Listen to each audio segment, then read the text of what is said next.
Today, we're going to be talking about a few things. We're talking about the resource grid. We're talking about, or the graph that you put on LinkedIn that's from a couple of people in our network. Talking about Larry Fink, BlackRock, talking about Coinbase, talking about the digital pound. So let's just get into it.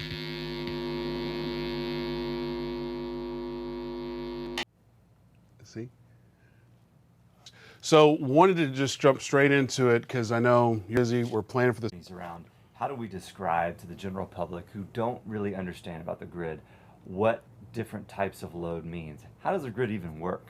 What's a duck curve? We covered that a little bit last week. So you guys can see this behind me. This is a graph that spans the continuum of different load resources. By load resources, we should mean consumers of energy on any given grid, right? So from starting to of the scale, you've got residential loads.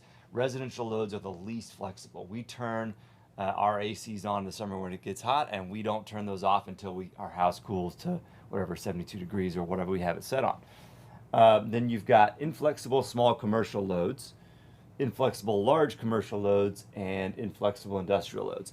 These are all loads that have to be on a consistent basis in order for their business operations. So those are not going to be helpful for grid operators because they're always on, which means they're adding to peak demand. And then you've got the flexible loads, flexible large commercial loads, flexible industrial loads, and Bitcoin mining. So these are loads that are interruptible. And the reason why Bitcoin mining is furthest to the green or furthest to the side of most advantageous for grid operators is because they are the most flexible load. They're able to turn off at the quickest intervals to help with regulating the frequency of the grid, and also in emergency curtailment events when you have to drop down demand and increase supply. They're there at the fastest rate. Whereas some of these other flexible small commercial loads or industrial loads, those flexible loads perhaps need a 30-minute window. They need a 30-minute warning before they're going to be able to shut down their operations. Do you have an example of a commercial industry that would be flexible or inflexible? Sure. Yeah, so a flexible commercial load would be something like, or a flexible industrial load would be like a steel mill, petrochemical plant, down in Corpus Christi, somewhere on the coast or something like that. Big power draw, prior to Bitcoin mining, were the largest power consumers in the state of Texas. And whereas there's only 2,200 megawatts of Bitcoin mining. But as you talk about like the speed at which it's scaling, and also the size of each individual facility, a Bitcoin mine, maybe 100, 150 megawatts, that would be an extremely large steel mill or petrochemical plant. One thing that you were saying that kind of stuck out to me was when you were talking about some of these commercial it may take them like 30 minutes, and you said that like that was a long time. And I could only assume it's because Bitcoin can turn off like rapidly. You can get people that are responding in seconds, and in some cases, even milliseconds. Now that is the most advanced technology, is to be able to respond to frequency events in milliseconds. And you have to be a special kind of load, a controllable load resource on the grid to be able to do that. So that is the exception. But as a rule, grids are being managed in operations centers across the world. And here in ERCOT in Texas, you've got a operations center, the ERCOT Operations Center. They're having to manage those grids on a second-by-second basis, looking at what the frequency is, how much physical responsive capacity or reserves do we have, what's our demand look like, what's our current generation capacity, and that's a very difficult thing to do. One thing, like when I was looking at this graph on LinkedIn, like I wasn't even processing what it was saying. Like after you've explained, like obviously as residents, oh hey, we need to conserve energy. They're talking to somebody else. They're not talking to me. Yeah. When the government says, hey, it's hot outside, maybe don't let your AC. My AC is running right now. I don't want to come home to a hot house. Yeah. And they're always talking to somebody else, not yourself. So when I see that it's the inflexible, now it makes sense. And I would not even think that other commercial industries would be flexible, because I would assume they would be in a similar way. It's like, because if they're not on, they're not making money. Right. So are there other commercial industries out there, using the steel mill as an example, that have relationships with the power companies to where if they need to shut down, they're not going bankrupt? Yeah. And it's all based on incentives, all based on prices. So when power prices are low, everybody's on because power is cheap. Right. But when power prices start to increase, which is a proxy for stress on the grid, that means we're using a lot of power and we're coming up to that point of, do we have enough power to supply all the demand? So prices will increase. There's only a few loads out there that will respond to price. And so these commercial loads, now if you're like a shopping mall and it's 4 p.m., you're not going to turn off your power to the shopping mall. It's just not going to happen. So, because you've got all these customers in the mall, it would be a huge disruption to business. You don't care how expensive power gets, you're going to keep power on. But if you're a petrochemical plant and you're looking at this and saying, all right, well, it's going to cost us $250,000 to shut down operations, to revamp operations and turn back on in a couple hours. But we have a hedged contract with power. We've purchased a forward hedge, a block of power. If we turn off now and sell that power back to the grid, we're going to make $500,000. So in those few hours, they make an economic calculus. And that's the reason why you don't turn your AC down at your house, because there's no monetary incentive for you to do that for Right. any residential consumer. And we can get that changed eventually. Right now, it's not even possible for a residential consumer to get compensated for curtailing, except for in some bizarre, unique situations that don't apply to hardly anybody. But imagine if you had your Nest thermostat and you could say, hey, if I'm going to make, say 50 cents a kilowatt hour on turning off, then yes, you can curtail my energy. Yeah, and then I had another thought on that, but I completely lost it. Oh well, doesn't matter. That's our segue into topic number 2. It really is. All right, so I hate that because how you have a thought, you're like, okay, this is going to be a really good question, then it just leaves you. You were just listening to me. I really, you're so smart. So wanted to talk about BlackRock because the Larry Fink CEO, because that's everywhere. If you're on Twitter, if you're on YouTube, hey, Bitcoin, crypto can revolutionize financing. It's basically digital gold.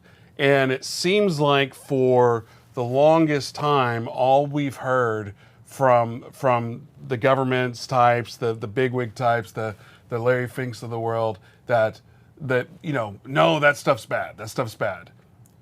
What's changed?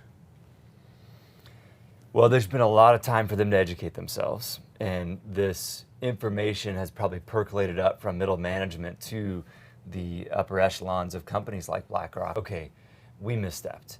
First they ridicule you, all these stages until they join you, right? Or they try to adopt it. So Larry Fink has been criticized in the past for saying negative things about Bitcoin and crypto in general. About the negative is significant.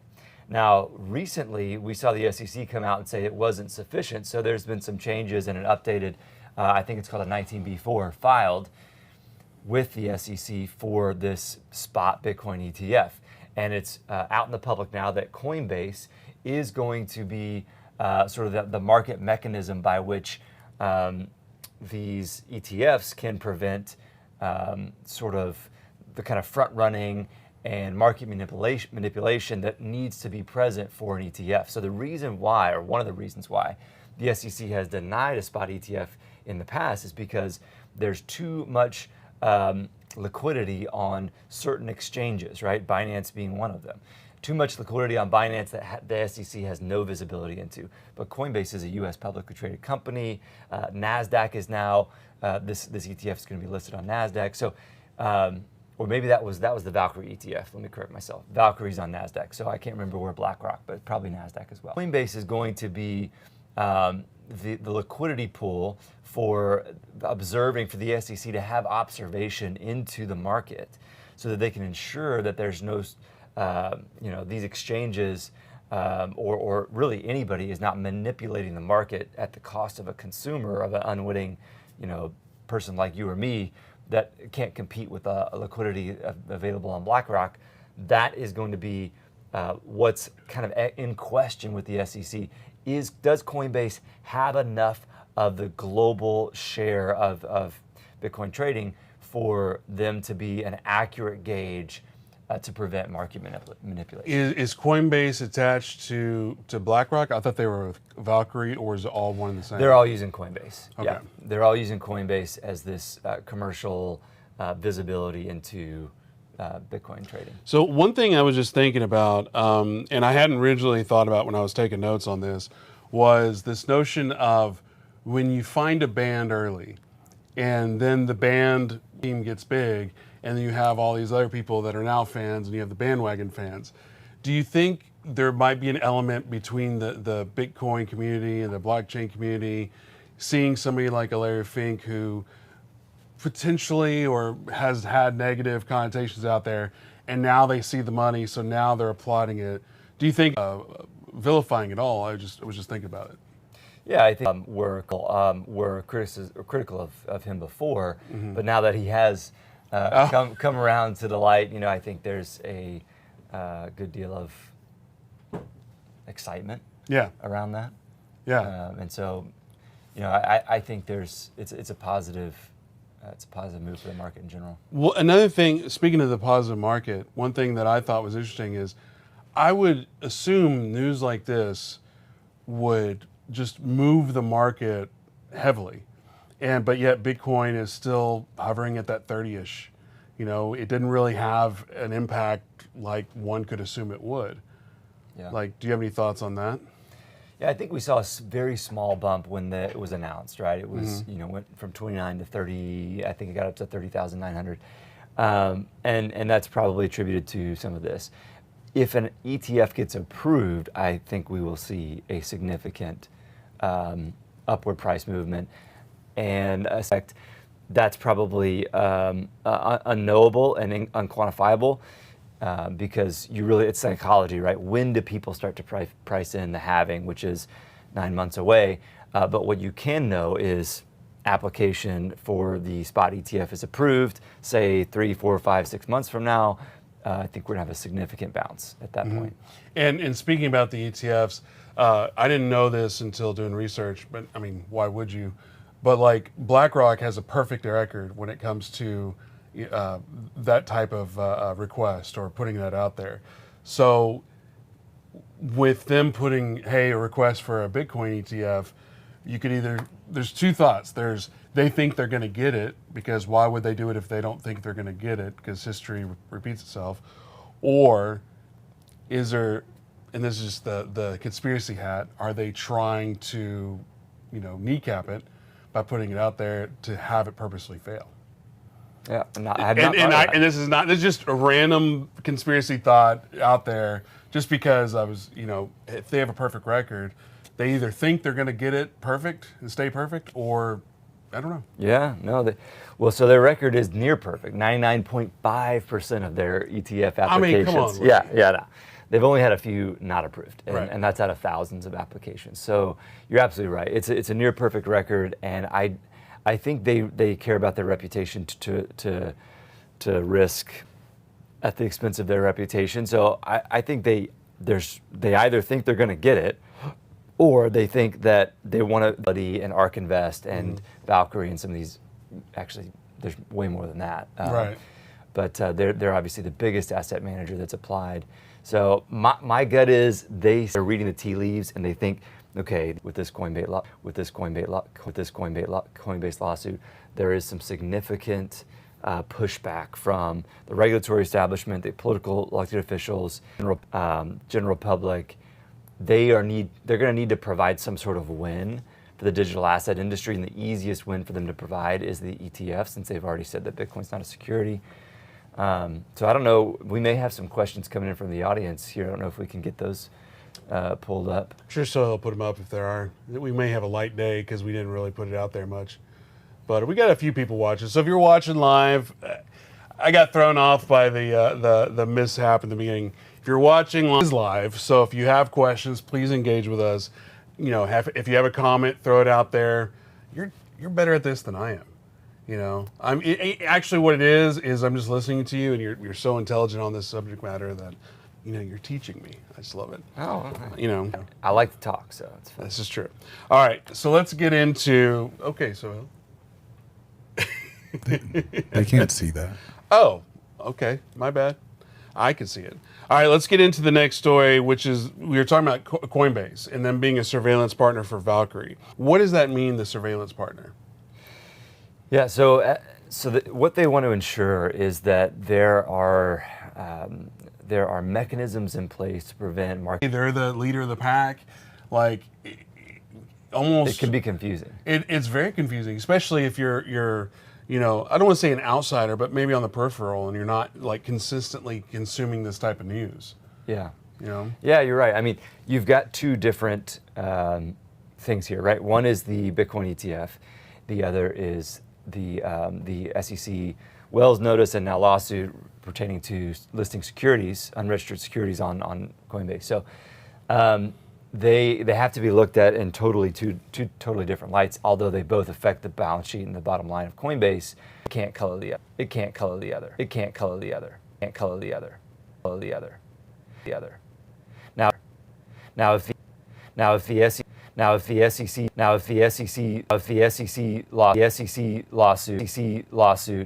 lawsuit, if there was like a fraud for them as the market, for them as the market, depth monitor, but because it's not fraudulent in nature, it doesn't apply. And then you touched on it earlier when we were talking about BlackRock. Have like Fidelity. So have like Fidelity.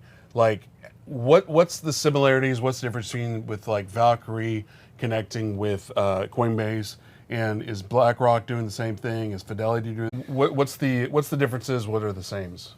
I think similarities. I think the prevailing wisdom is that you should go with Coinbase. Other parts of the world, but if your audience is the SEC, just go with Coinbase because they're publicly traded and are regulated at a degree that not other exchanges aren't. So I think that's the prevailing wisdom. And Fidelity and BlackRock are obviously the two 800-pound gorillas in the room. BlackRock being the largest asset manager in the world, and Fidelity, not far behind them, as surprisingly a privately held company, right? Fidelity is not publicly traded. Where's Valkyrie in that list? I don't know exactly. I would say far lower than BlackRock and Fidelity, though. Mm. Well, one thing that I saw that, like Valkyrie, they tried to get an ETF in January 2021, and then they did get their BT their 2022 of 2022. The Fidelities and BlackRock, are they ahead of the game? Because you earlier talking about BlackRock trying to get on that list. Is that list public? So where's Valkyrie on that list? Yeah, we'd have to look it up and see. They're towards the front though, and the reason why the order of things matter is because there's all of these time frames by which the SEC has to respond to these applications. So if you're earlier on the list, then your response will come earlier, and therefore the SEC's response will come earlier, and it's just kind of going to roll down the track as the weeks go on.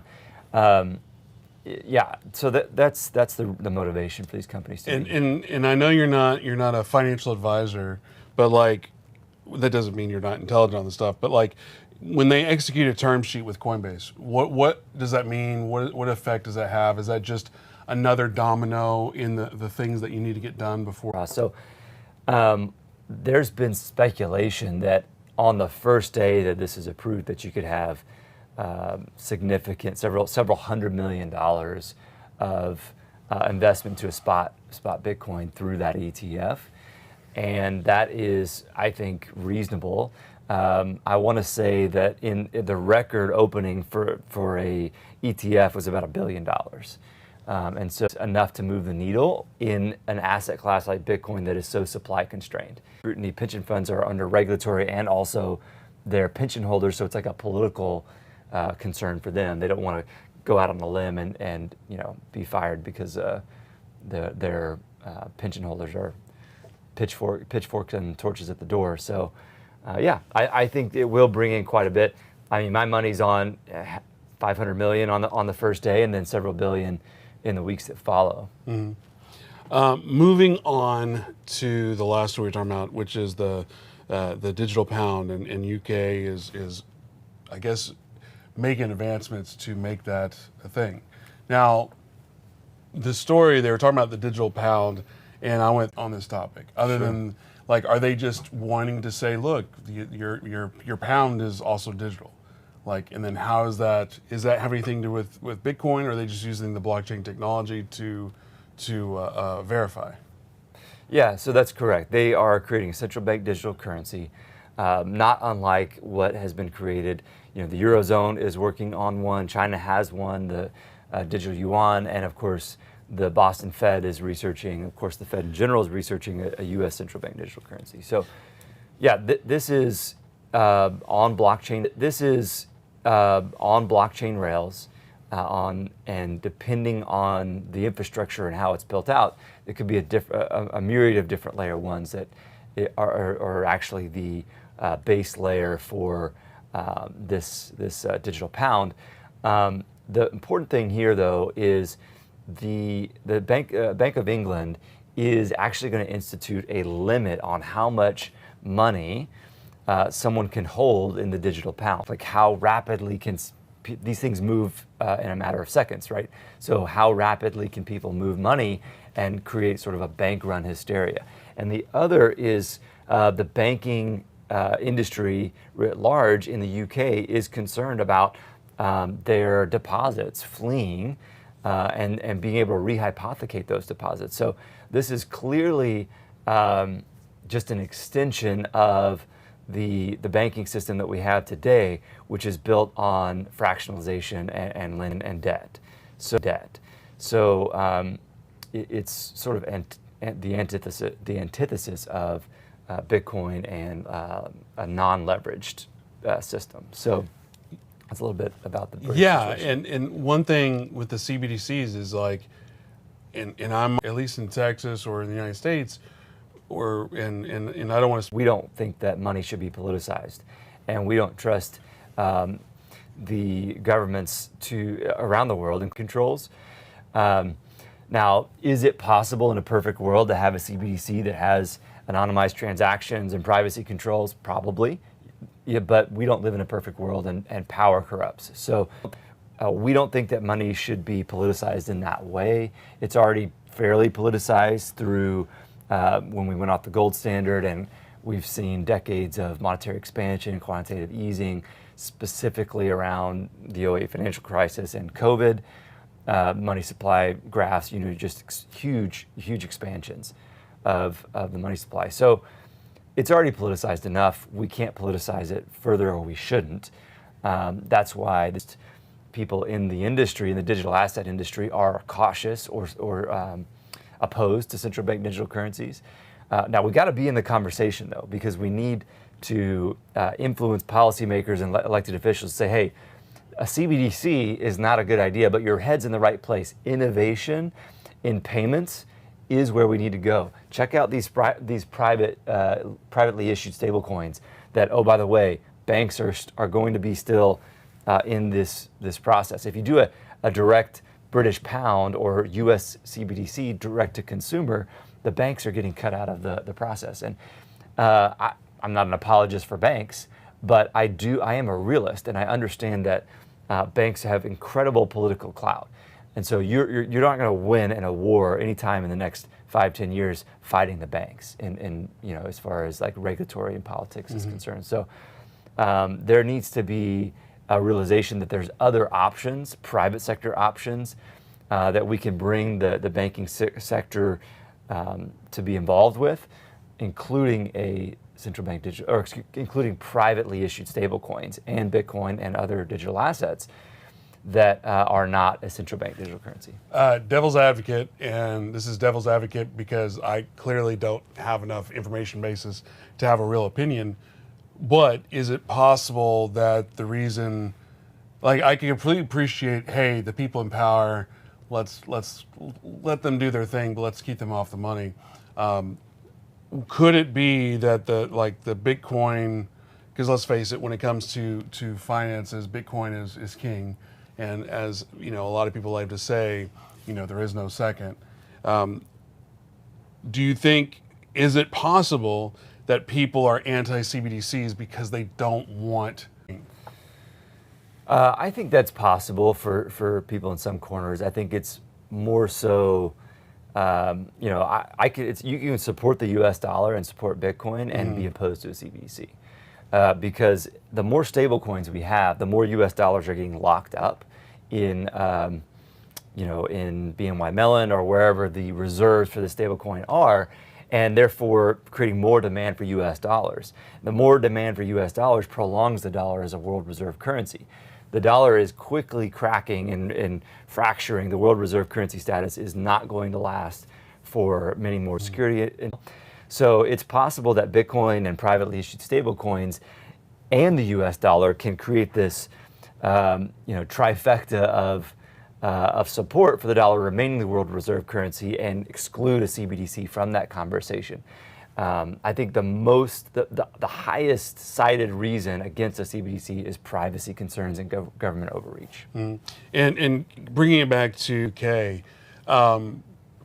because they have to, like the blockchain councils over there, the Bitcoin. Do you know if there's what's the opinion of them making this move? Do we know? We don't really know. I haven't seen any polling on this. They say that in conversations with some friends group, if you will. I know there's a psychology term for that, but I'm not thinking of it at the moment.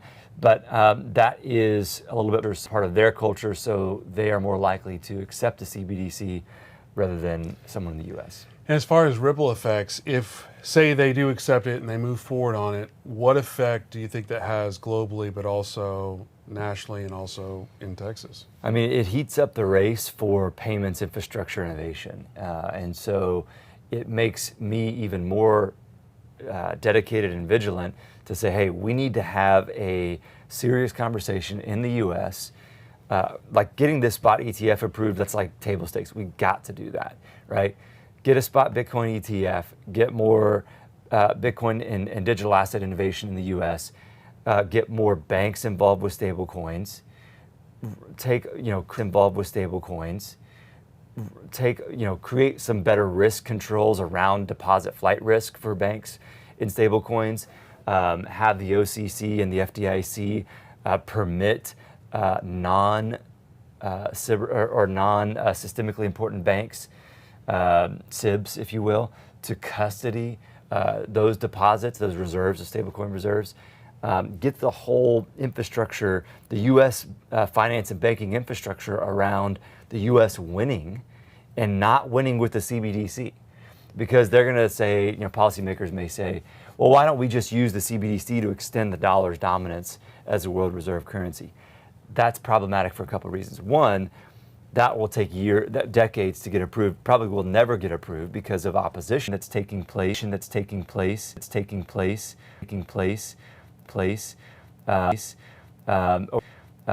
the last 10 years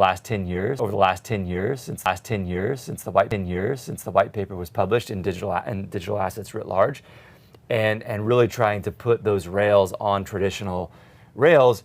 And there's people around the world that just don't trust the U.S. to have the kind of exorbitant power that we've had over the last 4 decades, or really since Bretton Woods, so since the late 40s, as the dominant economy and the dominant world reserve currency. So we have to do something different. We can't just throw out a CBDC that's putting lipstick on a pig. Mm-hmm. I like that analogy, by the way. A CBDC is putting lipstick on a pig. You got a quote. We'll have to make a reel out of that, a short for that one.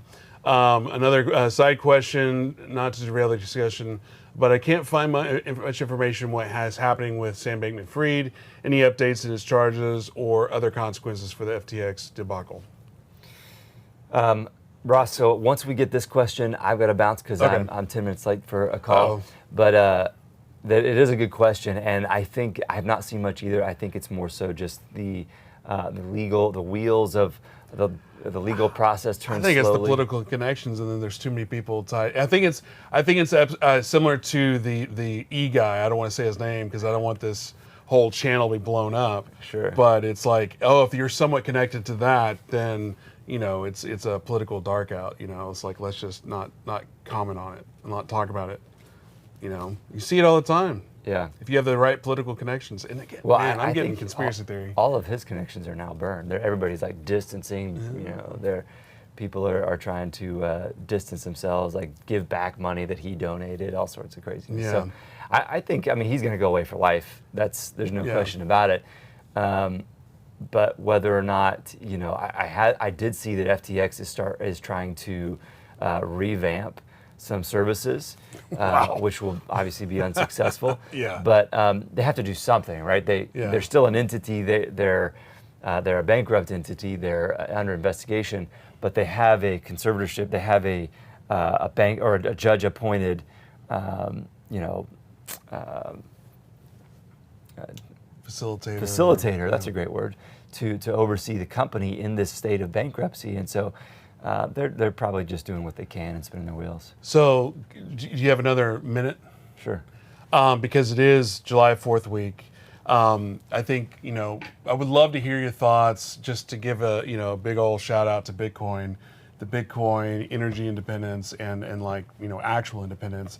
What are your thoughts? Do those three tie in? Are they completely separate? Are they similar? Basically, let's talk about freedom. Monetary independence was a big deal in the Revolutionary War in 1776, obviously when the Declaration was penned, but in the decades prior to that, parts of the reasons for the colonists' concerns were around, obviously taxation, everybody knows that, and privacy, most people know that, but also around banking services and commercial services. So it really flows back to money, right? Commerce, and the United Kingdom and Great Britain at the time wanted to control their banking institutions, want to control the transatlantic trade, whether that was cotton or, of course, any number of commercial products, tea, sugar, etc. And they wanted to kneecap the banking institutions in the U.S. and or in the colonies at that time, I guess. And so you really see monetary freedom, curtailment of monetary freedom is the impetus for revolutionary movements. And so that's why we feel so strongly that we cannot politicize money. We have to have, at least retain some vestiges of apolitical money. So that's, harkens back to some of our concerns about central bank digital currencies. And I think throughout history, the American people and people all around the world that have had a taste of democratic freedoms, that have had a taste of the kind of freedoms that we've enjoyed through the Bill of Rights, should not and will not countenance the kind of surveillance that is permissible and obtainable under a central bank digital currency. Excellent. Well, thank you so much, Lee. Thank you, everybody, for watching. Make sure you're following the TBC, the Texas Blockchain Council, on all the social. You're in Texas or need to be in Texas or should be in Texas, November 15th through 17th, we will be at the Texas Blockchain Council Summit, which is, yes, it's Texas, but we're trying to make it more national, more international. I saw Frank Kushner say hi at the very end. Thanks, sir. But yeah, make sure you're following it on Instagram, Twitter. Make sure you're following Lee. Does a lot of good articles on LinkedIn and whatnot. So thanks, everybody, for being here, and we'll see you next time.